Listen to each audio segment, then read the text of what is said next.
Abro um livro. Uma só coisa é necessária: a solidão. A grande solidão interior. Caminhar em si próprio e, durante horas, não encontrar ninguém. É isto que é preciso chegar. Não consigo ler mais. Fecho os olhos. A paisagem desaparece num rápido e desfocado adeus. Penso voltar e sei que mentira desperta já em mim. Recosto-me profundamente no assento. Desafio o sono. Invade-me a ânsia do eterno viajante. Comboios, barcos, que vão para onde? Esperem por mim. Eu vou.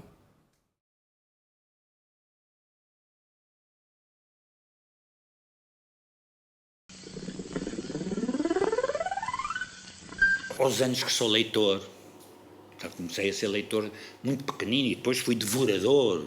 Já ontem vos disse que eu lia barateira. Ainda hoje me espanto como é que eu pude ter tempo para ler tanta coisa. Um acumulador. Como não tive justamente a universidade, talvez por isso, fui um acumulador e um leitor caótico, porque tanto lia, tanto leio ainda hoje, ensaios de sociologia, de filosofia, de literatura, disto e daquilo que me cai à mão, bumba, leio logo. Se tenho um jornal, leio tudo até a necrologia, ou os anúncios. Pronto, um viciado da letra impressa.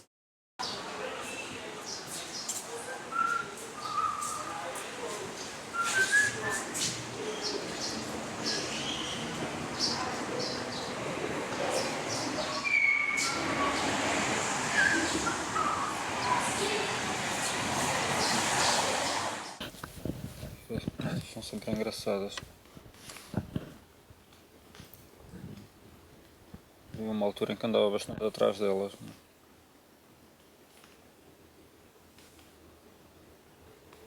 Todos graças ao predomínio Confucio. Esse é de considerar um crime grave, quando verem um pouco, ou quando querem...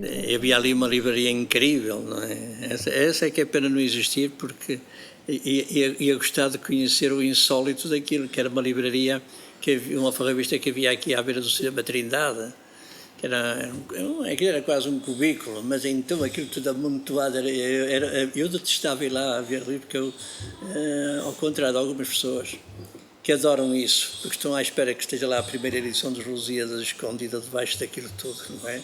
Eu detestava mexer nos livros assim, não é? Eu gosto de um mínimo de ordenação. Ou seja, já não há tanto aquela atitude de ir à livraria ver as coisas. Há a atitude de comprar, digamos, à distância. Nesse aspecto, os alfarrabistas, por exemplo, penso que estão beneficiados. Quer dizer, uma das coisas que começou a ser comum ver é ver assim daqueles alfarrabistas velhinhos ao computador a fazer um inventário dos livros para porem na net, para aquilo estar disponível no e-books ou na Amazon, e de repente, quer dizer, vê-se o alfarrabista velhinho que está ao computador e de repente já está a fazer uma encomenda para mandar um livro para o Brasil ou mandar um livro para a Austrália, porque tornou-se uma coisa global, ou seja, cada alfarrabista acaba por fazer parte, digamos, de uma rede, que é uma coisa que as livrarias novas não lhes compensam, ou não é tão visível, porque realmente a livraria nova tem novidades, basicamente. Até é estranho ter um armazenamento. Mas todas as livrarias novas se parecem umas com as outras. Os alfarrabistas são todos diferentes uns dos outros. E estando em rede, digamos, suplementam-se uns aos outros. Podem vender para um monte de sítios e isso junto. Quer dizer, ou seja, o que eu estou a dizer neste aspecto é que a mistura da internet com bons correios beneficia, digamos, o alfarrabista, que vende um tipo muito particular de livro enquanto objeto único, e o livro experimental, que já é um objeto único por natureza. Todos os dias deixo de comprar 50 obras, 150 obras, 780 mil obras indispensáveis. Olhei para aquilo e pensei, por muitas vidas que eu vivesse, não teria jamais hipótese, não, de ler tanta coisa e tal. Então, saí cá para fora, diz ele, e pus a minha querida ignorância a brilhar ao sol. Ora, a maior parte das livrarias transformaram-se em as chamadas livrarias generalistas em autênticos supermercados de livros. Pronto. O que quer dizer que, tanto quanto eu neste momento posso afirmar, não vou nem vai haver, portanto, livros do etc. nas livrarias ditas supermercados de livros, tipo Bertrands, Almedinas, não ponho lá o chispe. Acontece que a esmagadora maioria da produção livresca está formatada. Primeiro há estou a falar das literaturas, claro, um enorme predomínio dos romances traduzidos e depois genericamente dos romances. Bom, como literatura de entretenimento, os suplementos culturais dos jornais só falam disso, porque os romances é que constituem unidades económicas. É com os romances que as editoras generalistas ganham o seu dinheiro.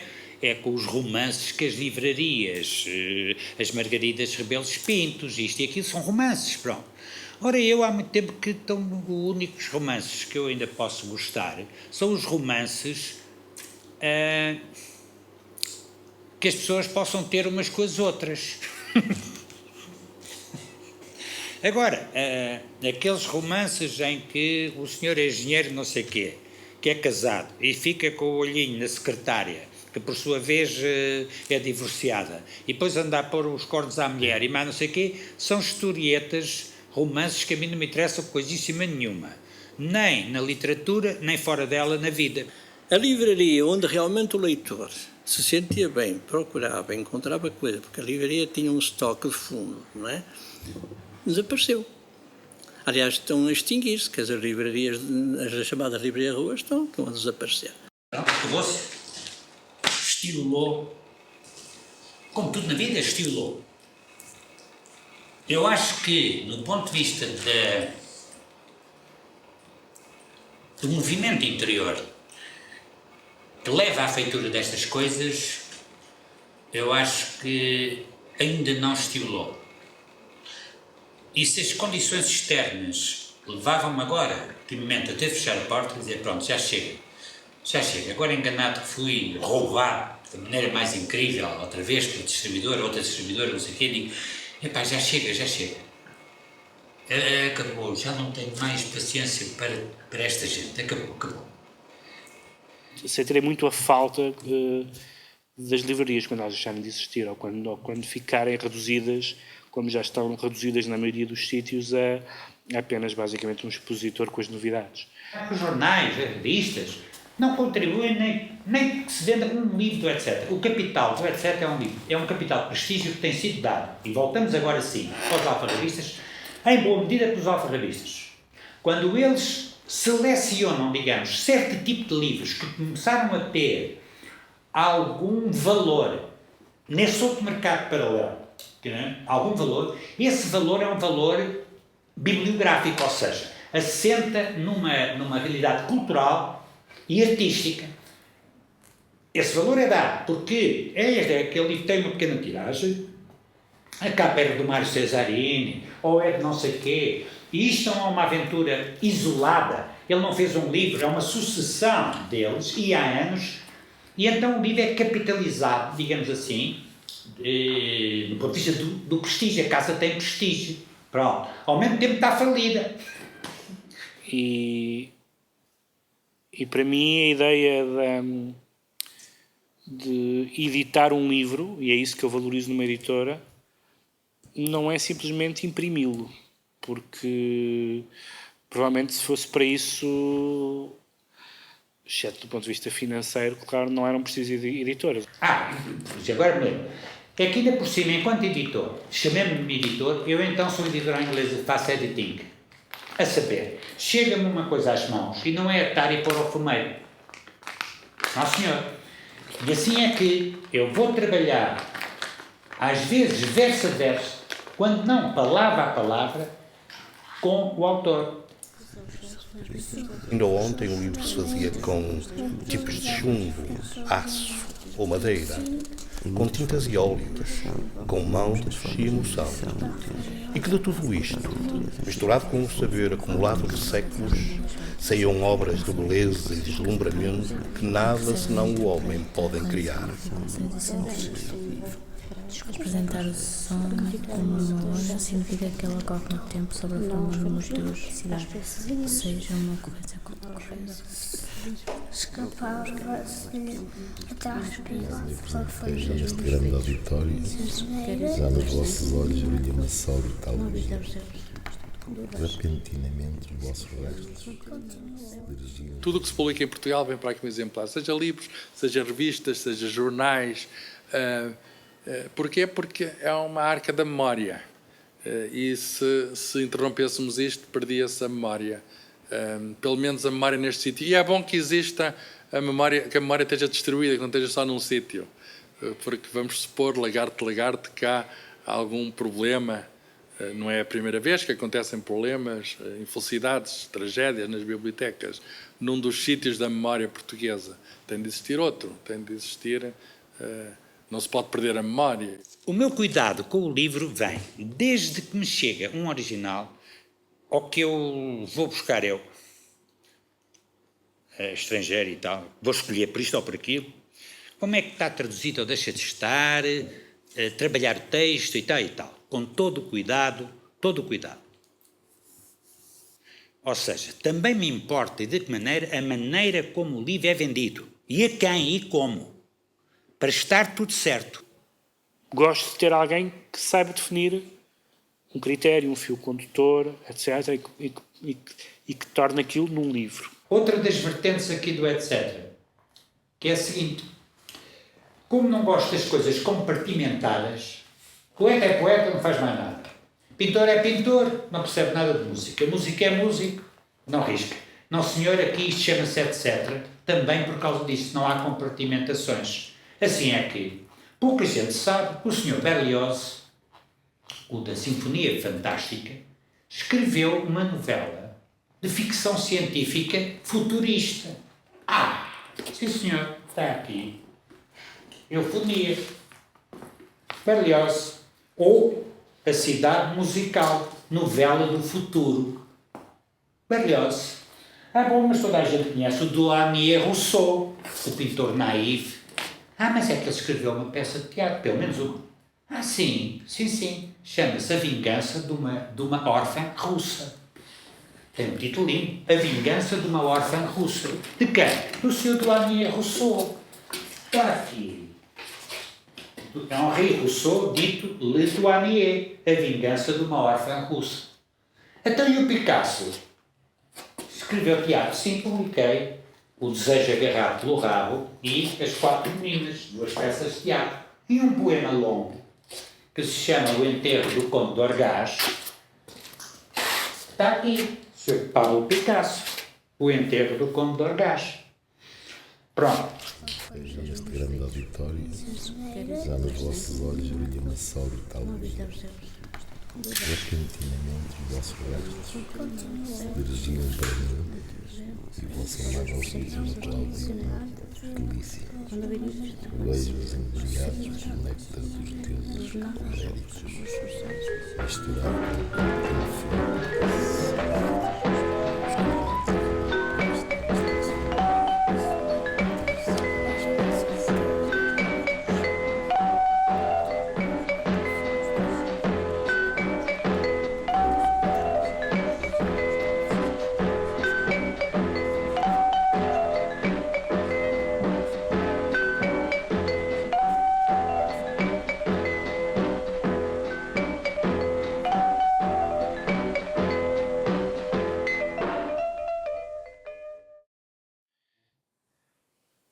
Na verdade, desde que existem registros sobre os livros mais vendidos, é visível que nesses livros estão quase sempre títulos que não passaram à posteridade. Não é possível sem o oxigênio que faz com que estas coisas tenham vida. Esse oxigênio chama-se liberdade.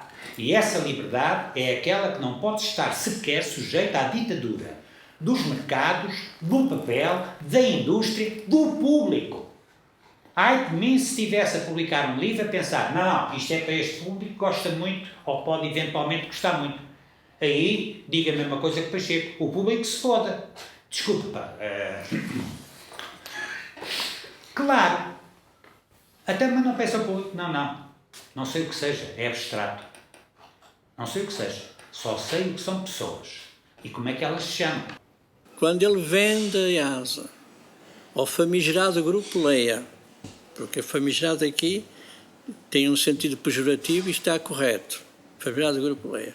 O Grupo Leia resolve guilhotinar todas as edições que eu tinha feito. Quer dizer, as edições feitas nesses 10 anos, 97 títulos foram guilhotinados. Quer dizer, eles para ganhar espaço, quer dizer, que guilhotinaram praticamente as edições todas. O que foi uma forma quase de apagar, não é, uma atividade de 10 anos. Ainda hoje, às vezes eu preciso de uma das edições que fiz durante esse tempo, é difícil me arranjar, só se aparece no Alfarrabista isso porque aquilo foi tudo guilhotinado.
Aquilo também não estava. Esses artigos também estão inéditos, portanto. Não estava em condições de ser publicados. Cortaram. Não foi publicado. Portanto, esta não foi publicado. Não foi publicado. Não foi publicado. Não foi publicado. Ah, claro, como é que se podia publicar isto? Se eu tivesse a pensar quanto é que este livro vai custar, que lucro é que eu vou ter, isto ou aquilo, não tinha nascido, etc. Pura e simplesmente. Já tínhamos 4, 5 anos, ou talvez mais, e um dia, já depois de 25 de Abril, recebem um telefonema que era da Secretaria de Estado da Costura. Da Costura, quer dizer, enganei-me, da Cultura. E era o Alçada Batista, o António Alçada Batista, que estava lá para dirigir a costura, ou seja, a cultura. E a menina disse que o doutor queria falar comigo. Disse eu, falo. Quer falar? Falo. Ah, então vou ligar. Ligue. Ligou, era o Alçada. Ó, vem, eu gostava de falar consigo, você podia dar aqui um pulo? Não dou. Estou aqui na Avenida da República e tal. Não dou. Chega aí, tenho 30 contínuos, 18 secretárias, eu tenho de responder a 10 inquéritos antes de chegar aí ao gabinete. Nem pense. Não, eu dou já a ordem lá embaixo quando vocês chegarem. E tal. Sendo assim, tá. E realmente é verdade. Cheguei lá à Secretaria de Estado da Costura e disseram, Sr. Doutor, bom. E então era o Alçada que vinha com o seguinte. É meu intuito aqui proteger, tanto quanto possível, o Estado tem estas obrigações, sobretudo para as pequenas editoras, e então o seu trabalho tem sido notável, sou um admirador. Ele a pensar que me podia engraxar. Impossível. Impossível. Disse impossível. Não sou engraxável. Tenho um autocriticismo implacável. Pronto. Doutor, você não está nada a ser meu amigo. Não estou. Não. Nem pense. No dia em que o etc. recebesse 1 cêntimo, 1 tostão do Estado ou de qualquer instituição, fechava imediatamente a porta. Aqui é realmente só liberdade ou morte. Naquele tempo era difícil fazer-se uma editora, criar-se uma editora, porque era preciso a autorização da censura, da polícia, etc. E sem essa autorização, sem uma espécie de alvará, que era muito difícil de arranjar, a editora não podia funcionar. Eu lembro que foi através de uma cunha, do poeta Rui Sinati, que conhecia um indivíduo chamado Paulo Rodrigues, que até se intitulava ele próprio Lápis de Salazar, não é? E, portanto, que era determinante na obtenção dessas coisas, e o Rui Sinati era amigo dele e conseguiu essa autorização para a Editorial Inova começar a fazer. Portanto, a Editorial Inova começa em 68. A existência da censura nos jornais fez com que leitores de jornais, pessoas que compravam jornais para ler, aprendessem a ler jornais. Os compradores de jornais eram peritos, ao ler o jornal, em saber, em detectar o que era o não dito, o censurado, ou até pequenos truques que os jornalistas, a malta dos jornais usava para tentar tornear o edifício da censura, enganar o censor, coisas assim. Com truques de toda a natureza. E a malta, o próprio leitor aprendeu a ler nas entrelinhas, aprendeu a ler metáforas, até ia ler as palavras cruzadas, porque também se podia fazer coisas com as próprias palavras cruzadas, pensando que o censor, pelo menos as palavras cruzadas, não ia ver. Bom, e aí os próprios leitores de jornais tornaram-se peritos. Ou seja, também nesse aspecto se lia muito melhor. A lei dizia, em princípio, o editor devia mandar o livro à censura. Mas o editor não estava para aí virado. Corria o risco. Não mandava à censura, corria o risco do livro poder ser apreendido. Eu estou farto de procurar essa lista, que não era difícil reconstituí-la, me dava algum trabalho. Então, porque eu fiz, a seguir ao 25 de Abril, fiz uma lista com os livros que tinham sido proibidos e apreendidos. E, curiosamente, alguns eram proibidos cá e eram permitidos nas colónias. Outros eram permitidos nas colónias, não eram proibidos cá. Até livros portugueses cá proibidos eu apanhei em Paris. Trouxe literatura, entendida cá como subversiva, dentro de caixas de modesse, que eram pensos higiênicos das senhoras. Bom, para a PIDE não abriu caixas de pensos higiênicos, tendo lá dentro literatura subversiva. Quer dizer, tinha um bufo qualquer da gráfica que lhes telefonou a dizer a edição vai ser entregue agora. E, portanto, eles às vezes apreendiam, mas já a edição já estava a circular e depois o editor escondia uns tantos exemplares. Mas desta vez não houve possibilidade porque eles chegaram no momento em que ela estava a ser entregue, que foi os 10 poemas para Che Guevara. Volto a dizer que uma vez um dos agentes da PIDE me disse que eles lá na corporação tinham mais que fazer do que andar a ler livros para os retirar. O que é verdade. Logo, eles recebiam denúncias. Denúncias, de onde é que vinham as denúncias? Quem é que denunciaria? Por exemplo, umas esposas, não é mulheres, é esposas, de majores, coronéis, que estavam lá para o quartel-general da Guarda, ou de Frei Espada à cinta, sei lá, sem nada que fazer, iam à livraria ou tabacaria local, compravam um romance.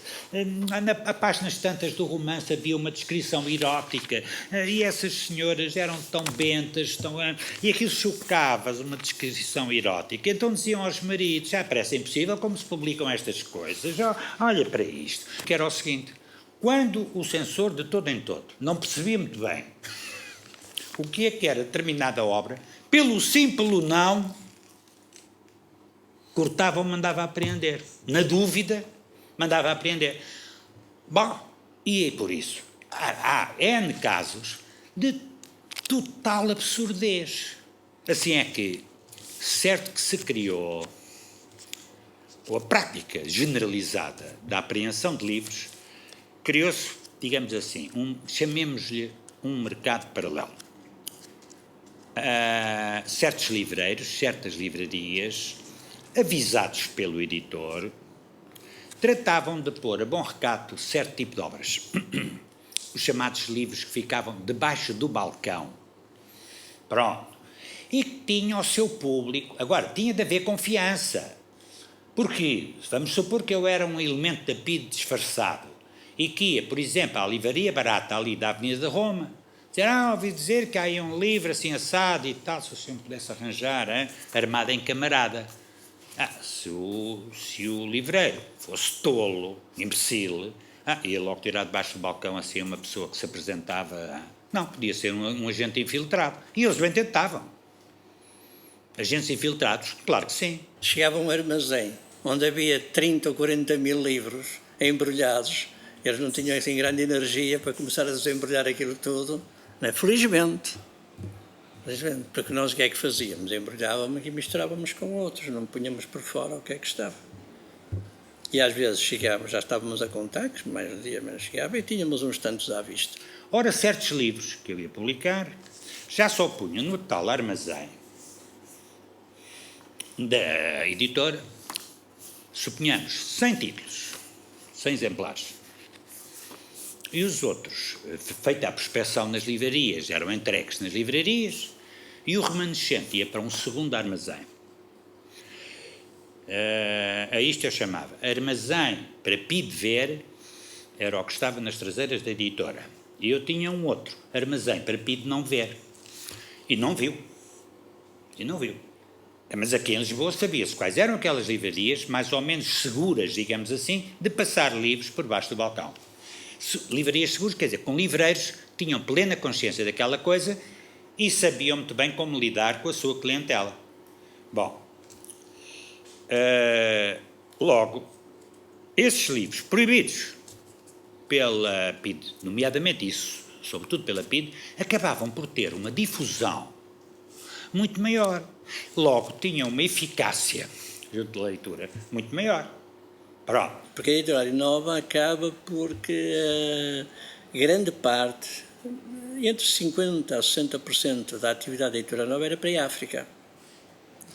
Portanto, o mercado por onde escoava-me... Eu fazia edições quase só para a África. Alguns títulos eram quase só para a África. Porque estavam lá os militares, estavam lá os colonos, quer dizer, eles não tinham televisão, quer dizer, vendia-se imensos livros para a África. Quando é o 25 de Abril, não é? Aquele mercado, para mim, para a obra literária, para a obra escolar, não, mas para a obra literária reduziu a zero. Não é reduzir 10%, 20%, 30%, 40%, 50%, não. É passar para zero. Nunca mais vendi um livro para a África. Nós imaginamos que os livros daqui a 500 anos ainda existam. Os livros de há 500 anos ainda existem aqui. E, portanto, esse gesto é um gesto de preservação da memória. E as bibliotecas são isso. As bibliotecas são sítios onde o tempo, de algum modo, se anula. São sítios onde o tempo não passa. São sítios onde nós podemos instantaneamente fazer um curto-circuito no tempo e contactar diretamente, por exemplo, pegar aqui num livro, por exemplo, a Geometria de Euclides, e ver o que é que o Euclides tem para nos dizer quando Euclides está morto há muito tempo. Há um vídeo divertido na internet que fala sobre que se descobriu uma nova tecnologia que se pode dobrar e guardar e não sei o que mais, depois uma série de coisas, depois percebemos no fim que é o papel. E de facto é realmente uma tecnologia,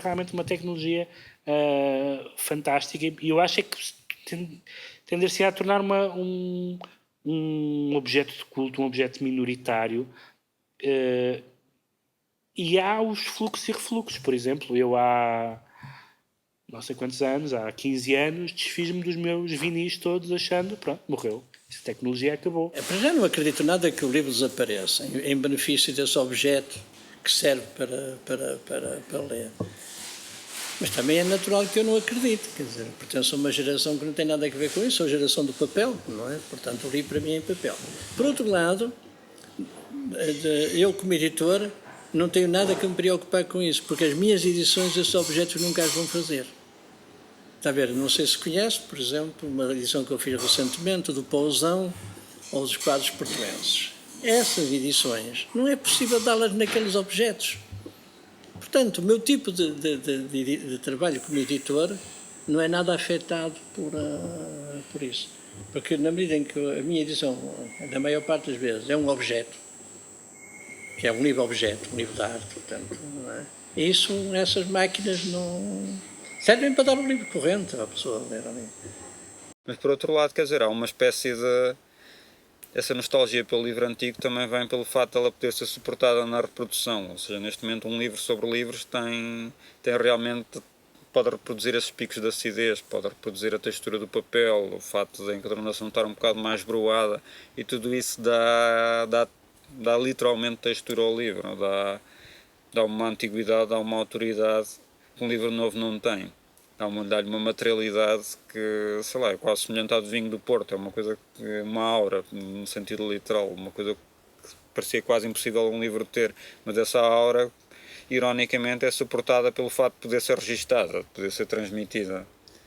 E depois porque gosto, no meio dos papéis industriais que cheiram ao hospital ou cheiram a produto químico e têm aquela brancura do hospital, que é uma coisa de papel ió, coisa horrorosa, eu gosto de papéis que, isto se calhar é feito com banha de rato. Bom, mas tem textura, a gente mete-lhe a mão, não é? Porque no livro, quem ama o livro também o ama com os dedos. O livro também tem que ter uma propriedade táctil. Porque a gente vai pegar no livro com as mãos. Pega no livro com a mão. Logo, quem ama o livro também tem que ter uma certa propriedade táctil. Pois, a gente fazer assim, pá. Como na pele da pessoa amada.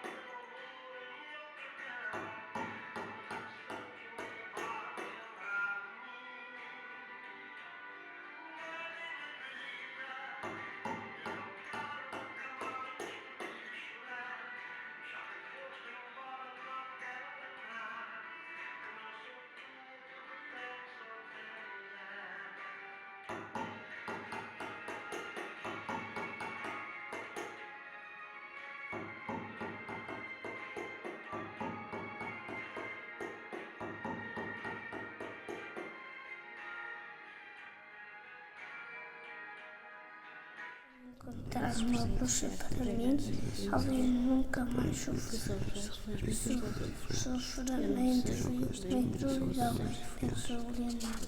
E assim, em muitas formas de meditação, em muitas formas de medição, a fidelidade à natureza com a harmonia a sacrificar a primeira comunicação e que serve e interpreta as configurações e sentidos.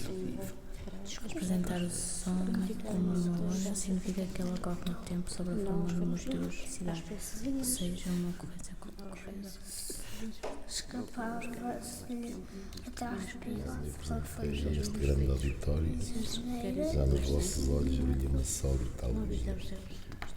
O livro, como objeto, também tem mudado ao longo do tempo. Quando a Biblioteca de Alexandria foi destruída, os volumes que foram destruídos não eram volumes como estes, eram rolos de papiro.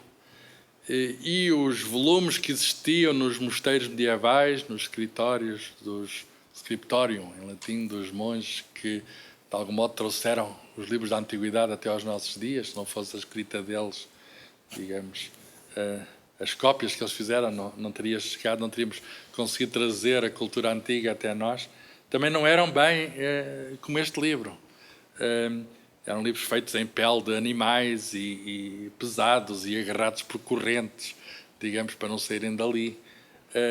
Depois, com Gutenberg, deu-se uma verdadeira revolução no final da Idade Média, quer dizer, com a imprensa de tipos móveis, de repente houve uma proliferação do livro e o livro ganhou então já este aspecto que temos hoje.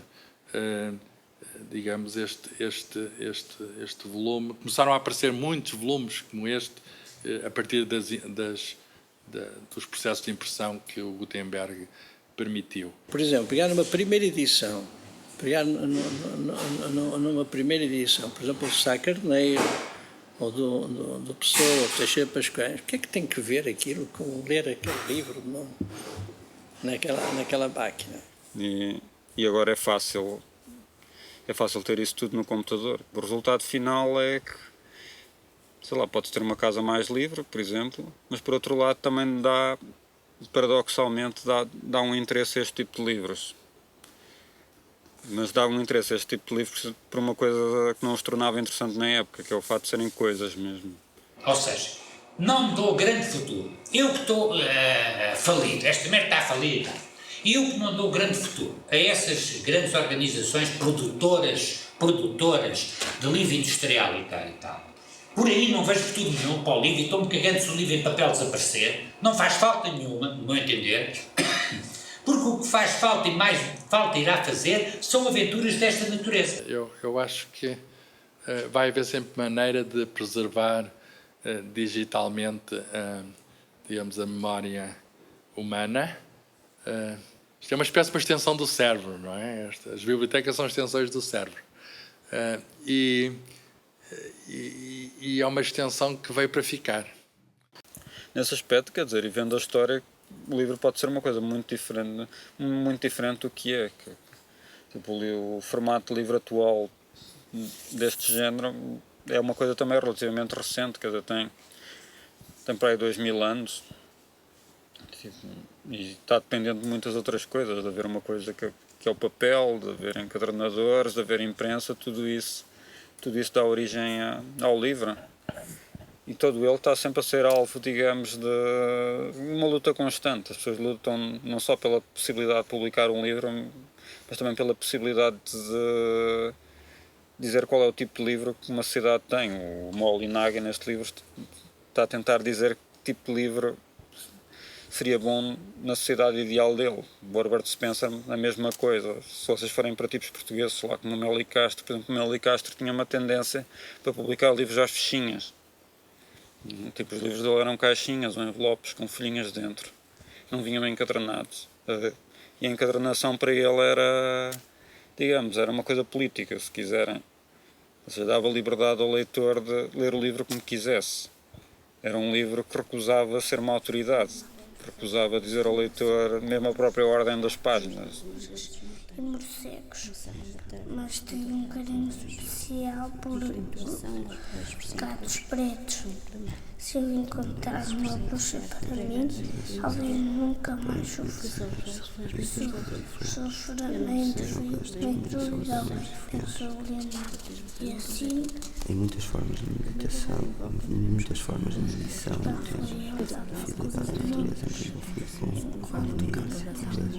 com a sacrificada à primeira e que serve e interpreta grandes configurações e sentidos. Representar o som como uma onda significa que ela corre no tempo sobre a forma de multiplicidade, ou seja, uma coisa com outra coisa. escapava-se atrás Veja neste grande auditório, já nos vossos olhos brilha uma só brutal luz. Repentinamente os vossos restos se dirigiam para mim e o vosso amado auxílio no Cláudio delícia. Vejo-os embriagados do néctar dos deuses coléricos, misturado com um pouco de nefento que se ouve. Os cuidados e ainda há pouco estavas tão sombrios e tristes que nós. Era de certeza uma bruxa. Leonardo aproximou-se da janela e desculpou por Vergonha até lá, peleitreiros conhecidos nomes, deixar ali algum palavrinho para prosto. Ele olhava-me segurando aí, sempre com as palavras, e assim, desficar, o seu era para tratar de largou, enfim. A galinha tombou no mato sujo, ela ficou toda enovelada de penas, mas ainda semi-aberta, com uma com as patas estendidas. Todos esses bichos queiras procurar. Levarão-me até lá. Lembrei-nos com Deus não deixa algum pobre para os ele olhava-me segurando aí. Podem as novas tecnologias resolver muitos problemas do mundo, mas para produzir algo que se assemelhe ao encanto de um livro feito com mãos, inteligência e emoção, seria necessário que as máquinas tivessem sangue nas veias, que não podem ter, e coração para que não há espaço. muitas formas de medição.